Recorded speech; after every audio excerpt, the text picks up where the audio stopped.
This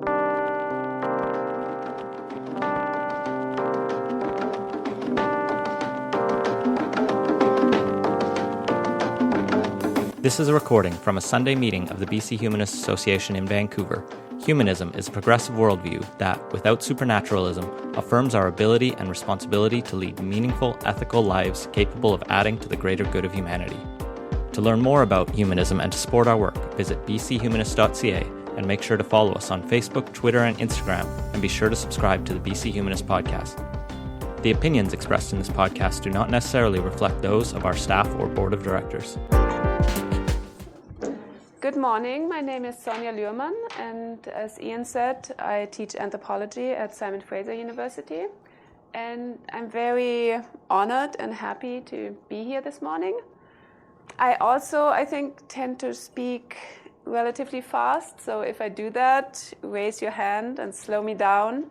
I also have to apologize in advance that my voice might sound a little funny at times, because this year I am going through chemotherapy for cancer treatment, and those of you who have experienced that in your families, you might know that it attacks all the cells that grow fast in your body, including the mucous membranes in your throat. So if I start sounding funny, think that cancer is a bad thing and it's good that we have science to combat it, right? So today I will be talking about my research on the history of Soviet atheism and Soviet attempts to promote atheist values beyond the idea of just there is no God, religion is wrong, but ideas about what do we actually put in the place of religion. But to get started with that, I just wanted to get a little bit of a show of hands of who in this room would be comfortable calling themselves an atheist. Okay, that's a pretty, looks like a majority of people. Who would prefer the term humanist over atheist? So some overlap there. So as you listen to me talk, you can also start thinking about what do these two different terms mean to you, and what might be the difference between the two terms for you. Okay, so if you had been an atheist in the Soviet Union, you actually sometimes would have fought against a relatively bad image of yourself. So the gentleman on the left is sort of a caricature of an atheist propagandist from a 1950s Soviet movie. It's a movie about a New Year's celebration, and everyone comes together in a center, a little bit like this one, sort of a cultural center. What they really want to do is have fun and dance and listen to music. But before they get to do that, they have to listen to this boring lecture about the origin of the universe delivered by this atheist lecturer, who in the process, gets drunk and sort of goes off topic, and everything ends happily. Everybody gets to have fun. But that was sort of the image that even people in the Soviet Union had of atheists. They're these boring, pedantic people who keep you from having fun. And by the time I was doing research in the early 2000s in provincial Russia, it was actually pretty hard to find people who were comfortable identifying as atheists.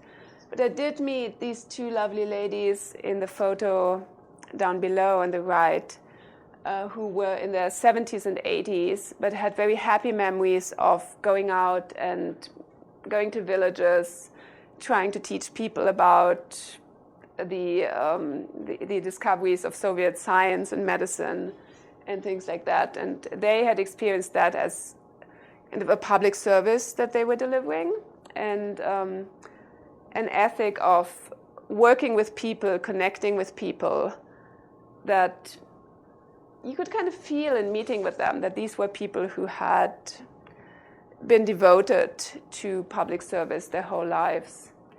And in that way, in a strange way also, they reminded me of the religious activists I was also meeting during my research. So there was kind of an interesting overlap in that ethic of wanting to meet people, wanting to serve people.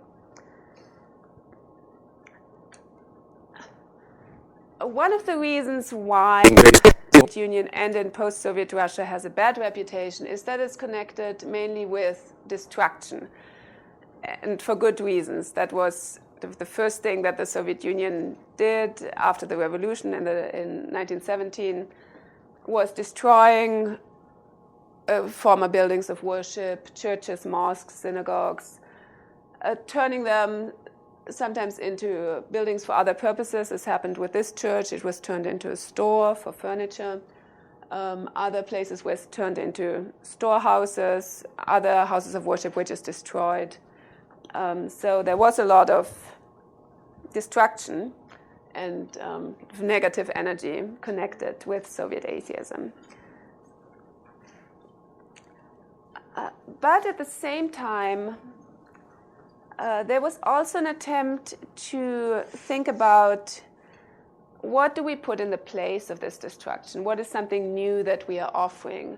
And this is a quote from Leon Trotsky, where he thinks about the relationship between the church, the tavern or the pub, and the cinema. And he says, the cinema competes not only with the tavern, but also with the church. And this rivalry may become fatal for the church if we make up for the separation of the church from the socialist state, which had been one of the first decrees of Soviet power, by the fusion of the socialist state and the cinema. So I hear that you're going to see a movie next week that's maybe part of that same spirit.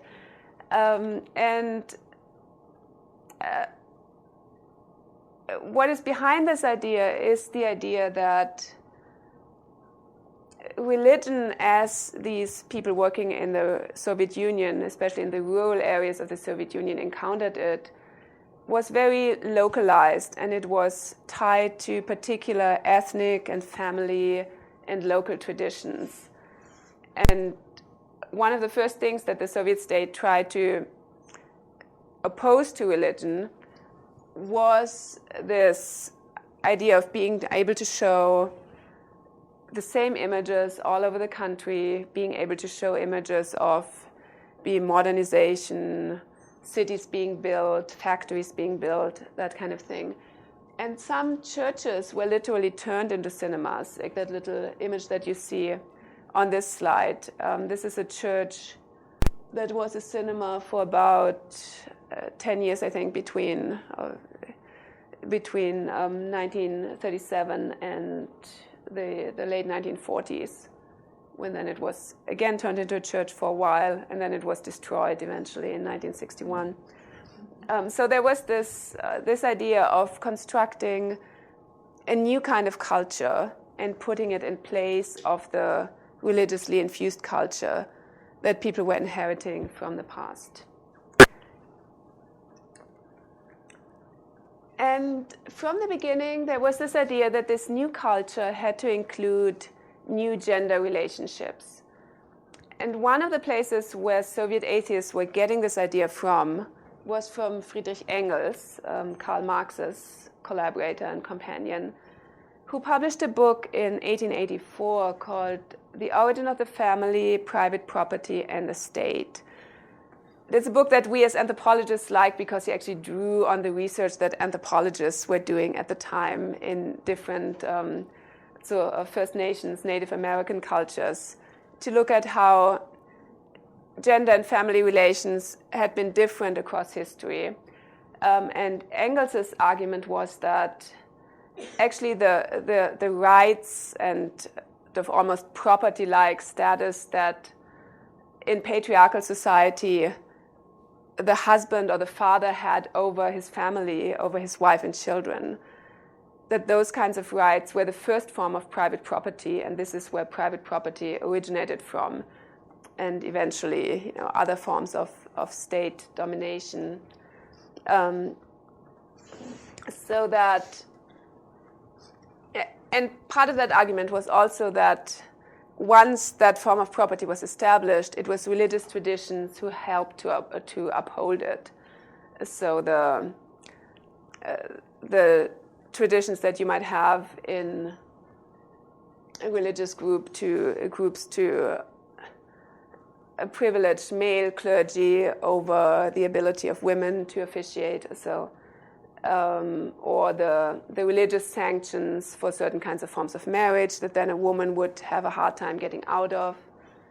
Those were all ways that Engels and those who were reading him saw religion kind of upholding and perpetuating certain structures of patriarchal domination. So this would have been a book that if you were trying to do atheist propaganda in the 1930s, 40s, 50s Soviet Union, you would have been reading it and you would have been drawing part of your ideas from that, thinking, okay, this is one way in which I can explain the harmful influences of religion and the new things that Soviet power is trying to do.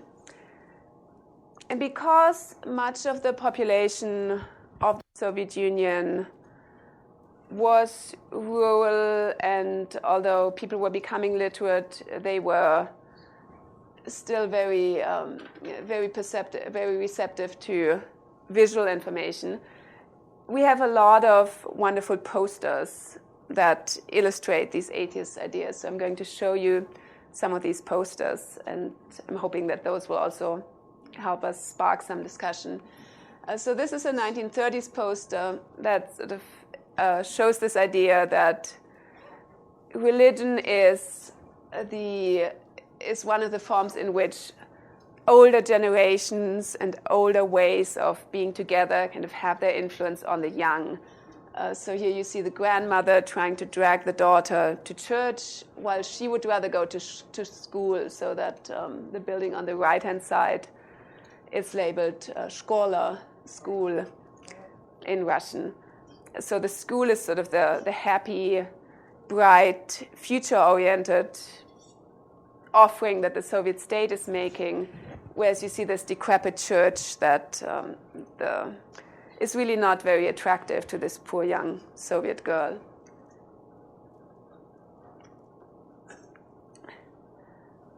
And this is a later poster, which again associates atheism with this idea of the liberation of women. In this case, the woman is stepping out of this dark area dominated by bearded priests and walking into the bright light of the new socialist factory, which of course, we could also think of, is factory work really that liberating? So, but at that point, it was portrayed to be so.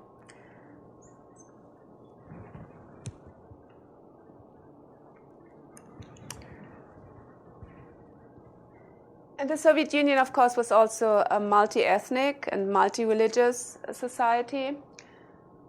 So it's interesting to see what these images look like when you start getting into more of the non-Slavic regions.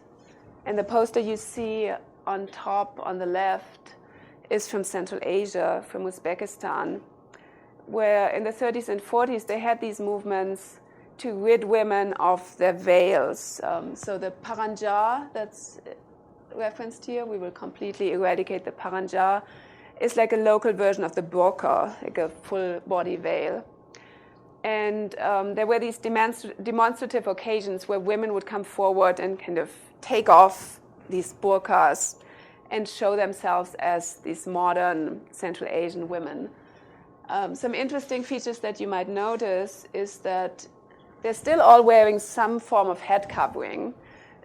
So this idea that you wear a scarf or a cap on your head very much remain part of what you might look like as a modern Soviet woman, especially in the rural areas, all the way through, into the 1980s and 1990s. Below, you also see that the same idea of we are showing that we're overcoming religion by showing young, healthy women's bodies kind of being more exposed than before. The same idea also was current when you're looking at, again, Russian populations. So this is a photo from the city of Gorky, which is today called Nizhny Novgorod. So it's more in the center of Russia, not that far away from Moscow. And these are female athletes at some kind of competition posing in front of a building that was built originally as a Russian Orthodox girls' school. So this would have been a school to educate, good, pious Russian Orthodox Christian women. And by the time that the photo was taken, it was a teacher's college, like a university. And you see, does this have a, oh no, what happened now? I was trying to see if does this have a pointer, but here you see this is probably a portrait of Lenin that's sort of cut off a little bit. So in these pictures, you see a little bit the propaganda view of this liberated woman. So, they're all very happy to cast off the past, and they are in some way completely transformed and become new people, a new kind of liberated woman going into the Soviet present. These next two pictures that I wanted to show you, they come from a family album, and they show a little bit more of, I think, what actually happened. This is a family album from people of the Mari nationality. So they are Finno-Ugric speaking population, so people who speak a language that's related to Finnish, Estonian, Hungarian. And they live on the Volga River in Russia. So again, we're not that far away from Moscow, but we're sort of in a rural area. And these are two pictures of the same family, one taken in 1945 and one about 30 years later in the 1970s. In the older picture, you see the women in very traditional dress. So this is sort of what they would have been wearing in their homespun peasant dress. Yes, it's in winter. It's probably the end of the war. So actually, when I looked with the family at this album, the commentary that their contemporary descendants gave to that 1945 picture is, this is what people wore when there were no clothes. So they're wearing their kind of traditional homespun clothing, which today, of course, looks very fancy and beautiful, but it's also a sign of poverty of this family. But you do see also the traditional head coverings of this population. So this is not a Muslim population. This is just like they were partly Christianized, partly had an indigenized religion, and they had their own indigenous religion. By the 1970s, you see the older generation, like these women standing to the right, are still in some kind of traditional costume. The younger women are dressed more in contemporary kind of store-bought clothing. Everyone is still, every woman is still in some kind of head covering. They're wearing scarves on their heads, in part because they are in a forest in the summer and there are probably mosquitoes around, so they're trying to cover themselves up. The men of the family are still kind of posed at the center, but in a way you have a bit of a more playful pose. Well, so the men are holding some of the younger children in the middle. So you do see a little hint of changing relationships, maybe also changing ways in which people present their gender in public. But it's not this complete changeover from oppression in the past and liberation in the present. It's more of maybe a gradual, people are giving up some traditions, they're keeping some other traditions. And what Soviet social scientists were seeing over this period, starting in the 1950s, also plays into this idea of some traditions are being given up, some are staying, but there are changes in family life. There were some studies done in the 1950s when Soviet sociologists were first able to sort of go out to villages that had collectivized, that had collective farms, and try to study, so, what difference does it actually make?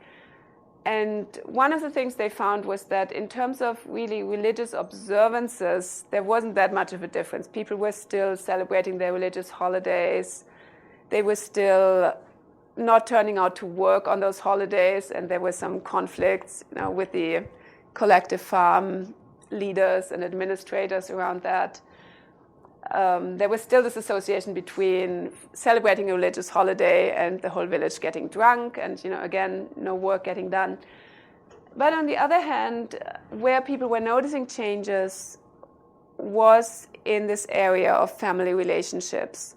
For one thing, in the 1950s Soviet Union, you were just after World War II, so there were many households that were being headed now by women because the men had died during the war. And that was creating big changes. There were also households that still had a male head of house, and whereas would have been traditionally the case, a young woman had moved into her husband's household to get married. But there too, the sociologists were starting to see changes that, for instance, mother-in-laws who before would have been sort of the total authority in that household were starting to defer to their daughters or to their daughter-in-laws, or give them, for instance, give the daughter-in-law the cash, because the daughter-in-law could then go out and buy thread and do embroideries and sell them and have some cash income for the family. So as economic relationships were changing, these kinds of family relationships were changing too. And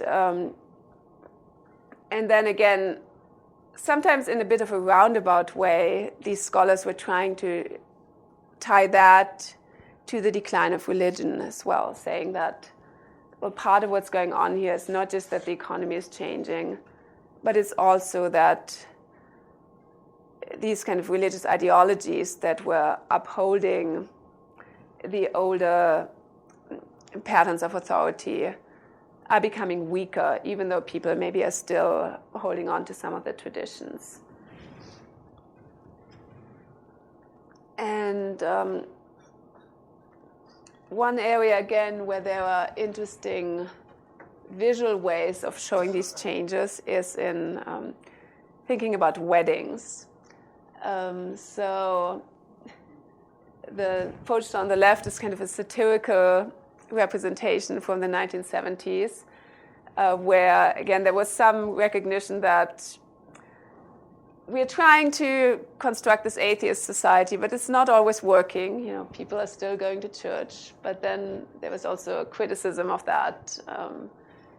These are maybe young, career-oriented people who, when they're being hired for a job, they would say, there's no God, I'm an atheist, because that was what was politically required of them in their society.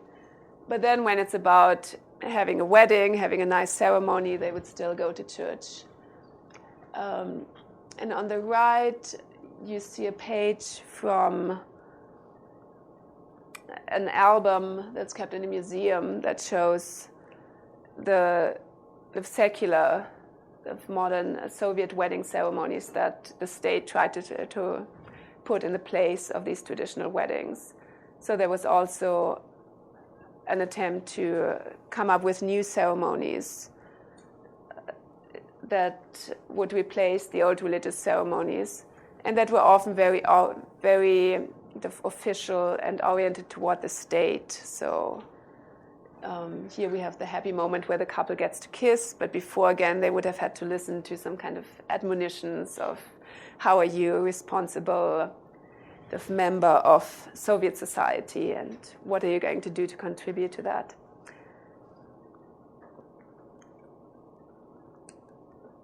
And finally, in addition to this emphasis on new gender relations, another aspect of what is atheist scholars kind of pinpointed as something that was new and kind of positive about a secular society was new inter-ethnic relationships.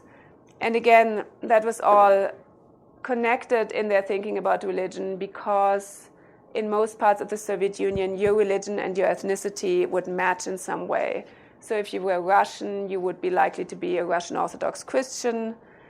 If you were a German, you might be a Lutheran or a Mennonite or a Catholic.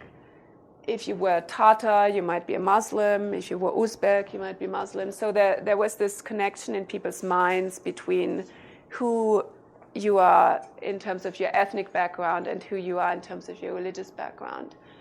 And part of the aims of Soviet power was to get people to kind of create some solidarities beyond their ethnic belongings and communities.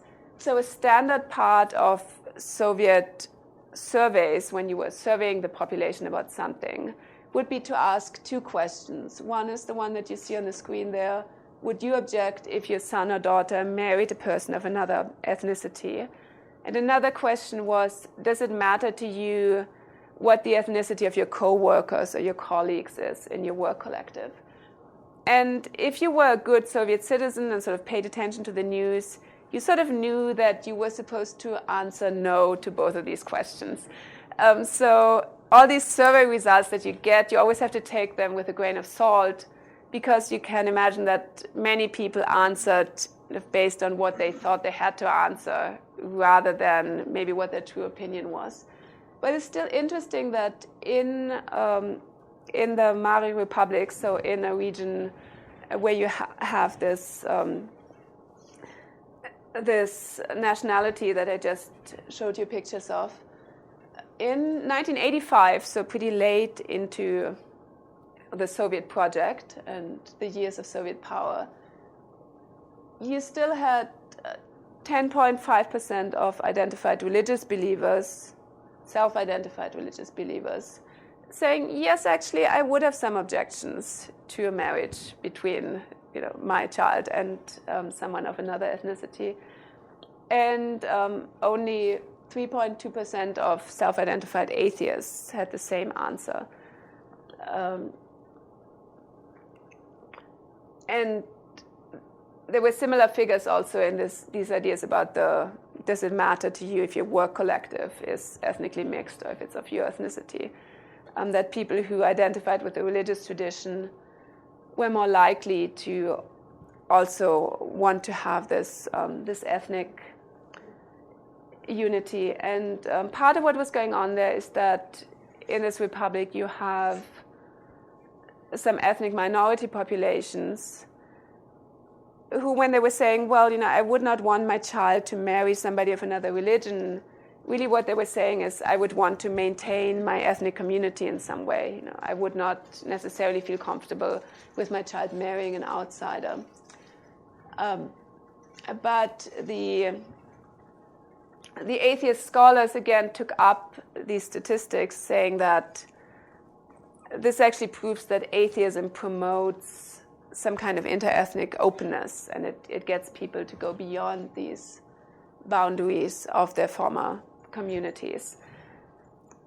And that's also how these quirky figures that also get thrown into these surveys fit in, because they weren't only asking people about what do you think about people of other ethnicities.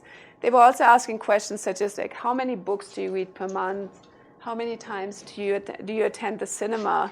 And they were tying those again to religious belief or non-belief, and saying that, finding actually in these answers that the atheists were more likely to attend the cinema, and they were more likely to check out more books from the library.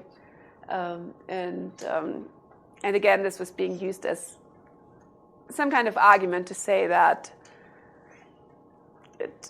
severing ties with religion also made people step out into the wider world and open up to other interests. So these were the results of this kind of atheist soul searching in the Soviet Union, when people asked themselves, so what do we have to put in the place of telling people there's no God? What they came up with, by and large, was we are telling people that there's something beyond their own local community that they should look for. We are telling people that there are aspects of past traditions that were maintained through religious structures that promoted inequality, for instance, between men and women, and also between older and younger people. And atheism promotes this kind of equality. And they were also saying, we are telling people to sort of tie into this greater Soviet project of unifying everyone under one heading of a state. And with that, I wanted to end my kind of historical information or overview that I wanted to give you.